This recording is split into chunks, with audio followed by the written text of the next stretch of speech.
HSC ২৬ পরীক্ষা কি পিছিয়ে যাবে নির্বাচনের কারণে? অনেক শিক্ষার্থী প্রশ্ন করছে এবং ফেসবুক সহ বিভিন্ন জায়গায় প্রচারণা করা হচ্ছে জুন জুলাইতে পরীক্ষা হবে। আসলে এটা সত্য কি মিথ্যা আমি তোমাদেরকে ব্যাপারটা একটু ক্লিয়ার করছি, আসলে এটা সঠিক কিনা। কারণ দেখো, তোমাদের পরীক্ষাটা পিছিয়ে যাওয়া নিয়ে অনেকে অনেক ভয়ভীতির মধ্যে রয়েছে, অনেকে ভয় দেখাচ্ছে তোমাদেরকে, আর তোমরাও অনেকে বোকার মতো সেটার উপর নাচতেছো।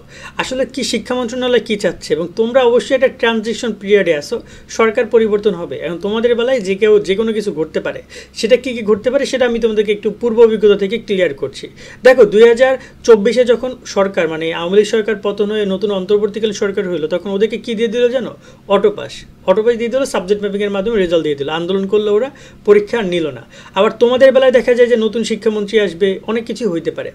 রাইট নাও নির্বাচন কথাটা আসছে, যে নির্বাচনের কারণে তোমাদের পরীক্ষা পেছ হবে কিনা। তার আগে বলতে চাই, তোমরা যারা আমাদের চ্যানেল সাবস্ক্রাইব করো নাই ভাইয়া, সাবস্ক্রাইব বাটনে ক্লিক করে আমাদের সাথে যুক্ত থাকে। ইনশাআল্লাহ তোমাদের পরীক্ষা নিয়ে যত আপডেট যা আছে আমরা ডে বাই ডে তোমাদেরকে দেওয়ার ট্রাই করবো। আর খুব শীঘ্রই তোমাদের সাজেশন তৈরি করা হচ্ছে, সাজেশনও তোমাদের মাঝে দিয়ে দেওয়া হবে, যেখান থেকে তোমরা প্রিপারেশন নিবা। এবং আমাদের মূল টার্গেট হচ্ছে তোমাদের বোর্ড পরীক্ষাকে ভালো একটা রেজাল্টের সহযোগিতা করা। সো সেক্ষেত্রে বোর্ড পরীক্ষা কেন্দ্রিক সাজেশন রেডি করা হচ্ছে তোমাদের জন্য, একটা ইফেক্টিভ সাজেশন। এইচএসসি 2026 শিক্ষার্থীরা, বাংলা ইংরেজি আইসিটি নিয়ে আমি জানি তোমরা অনেকেই দুশ্চিন্তা করছো। তোমাদের জন্য চলে এসেছে নাইট পাবলিকেশনের এই 3টা বই।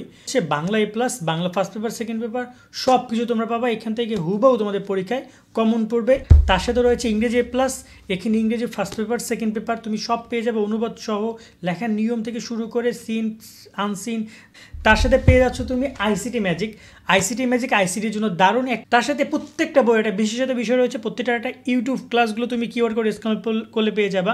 তোমরা এই বইগুলো সংগ্রহ করতে পারবা night24.com ওয়েবসাইট থেকে। ভিডিওর নিচে তোমরা অবশ্যই তাদের ওয়েবসাইট এবং তাদের ফোন নাম্বার পেয়ে যাবা, সেখানে হোয়াটসঅ্যাপ করলে তোমরা অর্ডারগুলো কমপ্লিট করতে পারবা। দেন আমরা একটু কথা বলি তোমাদের যে নির্বাচন প্রসঙ্গে। নির্বাচন হওয়ার কথা আমরা শুনতে পাচ্ছি ফেব্রুয়ারিতে, ম্যাক্সিমাম টাইম ফেব্রুয়ারিতে আমাদের সবাই বলতেছে যে নির্বাচন হয়ে যাবে, তার মানে রোজার আগে নির্বাচন হয়ে যাবে। আর তোমরা নিশ্চয়ই জানো রোজার পরেই কিন্তু মানে যদি নির্বাচন ফেব্রুয়ারিতে হয় তাহলে রোজার পরে তোমাদের ছোটো ভাইদের এসএসসি পরীক্ষা রয়েছে। এখন এই এসএসসি পরীক্ষা এবং এইচএসসি পরীক্ষা এই দুইটার মধ্যে একটা গ্যাপ থাকে 2 মাসের। অনেকে বলতে পারে এটা কেন ভাইয়া?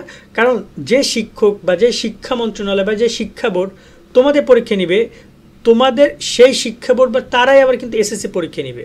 তখন এসএসসি পরীক্ষা নিবে, রেজাল্ট দিবে, তারপর না তোমাদের পরীক্ষা নিবে। তো একদম সাথে সাথে তো সব কিছু হতে পারে না যে আজকে তো পরীক্ষা শেষ হয়েছে কালকে তোমাদের পরীক্ষা শুরু হবে, এটা একসাথে বোর্ড পারবে না। মিনিমামভাবে কী করতে হয় জানো? পরীক্ষাটা হয় ওদের যেদিন রেজাল্ট দেয়, ওদের যে সময় এসএসসি যখন রেজাল্ট দেবে তখন মূলত তোমাদের পরীক্ষা দেখা যায় হয়তো 2-3টা শেষ হয়েছে, এরকম একটা অবস্থা হবে।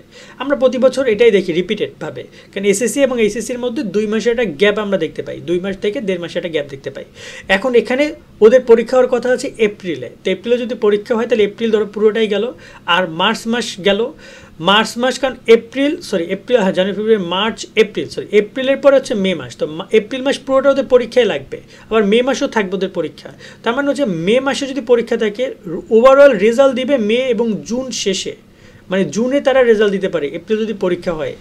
আবারও বলতেছি, ওদের যদি এপ্রিলে পরীক্ষা হয় তাহলে মে জুনের দিকে ওদের রেজাল্ট পাবলিশড হবে এবং সেই হিসাব করে তোমাদের পরীক্ষা শুরু হবে। এখন তোমাদের শিক্ষা মন্ত্রণালয় থেকে অলরেডি কিন্তু নোটিশ প্রকাশ করে বলে দিয়েছে তোমাদের মে জুনে পরীক্ষা হবে। তোমরা যারা নোটিশ দেখো না তারা শিক্ষা মন্ত্রণালয়ের ওয়েবসাইটে গিয়ে দেখতে পারো, ঢাকা শিক্ষা বোর্ডের ওয়েবসাইটে এখনও নোটিশটা পড়ে আছে। সো মে জুনের কথা তারা বলেছে, কিন্তু নির্বাচন তো এখানে পিছিয়ে যাচ্ছে না, নির্বাচন তো ফেব্রুয়ারিতে হবে। যদি কোনো কারণে নির্বাচন ঈদের পরে হয় তাহলে কিন্তু তোমাদের পরীক্ষা সেই জুলাই আগস্টই হইতে পারে। বাট রাইট নাও যতটুকু আমরা শুনেছি তোমাদের পরীক্ষাটা ওই যে মে জুনের কথা বলেছে, ওই মে মাসে আর পরীক্ষা সম্ভব হবে না, জুন মাসের প্রথম দিকে অথবা মাঝামাঝি পর্যায়ে তোমাদের পরীক্ষা শুরু হওয়ার কথা।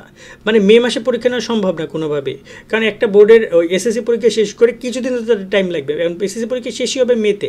সো মেতে তারা পরীক্ষা নেবে না, তারা পরীক্ষা জুনে পরীক্ষা নেবে, এটা তোমরা শিওর থাকো। রাইট নাও এই নির্বাচনের কথা যদি ফেব্রুয়ারিতে ধরি বা যদি কোনো কারণে নির্বাচন পিছিয়ে যায়, নির্বাচন ঈদের পরে হয়, রাজনৈতিক পরিস্থিতি বলাই তো যায় না, সেক্ষেত্রে তোমাদের সাথে আরও পিছনের পরিস্থিতি তৈরি হইতে পারে। পিছিয়ে হলে তো অবশ্যই তোমাদের জন্য ভালো, বাট আলটিমেটলি তোমাদের জীবনের জন্য খারাপ একটা ব্যাপার, কারণ তোমাদের জীবন থেকে সময়গুলো কমে যাচ্ছে।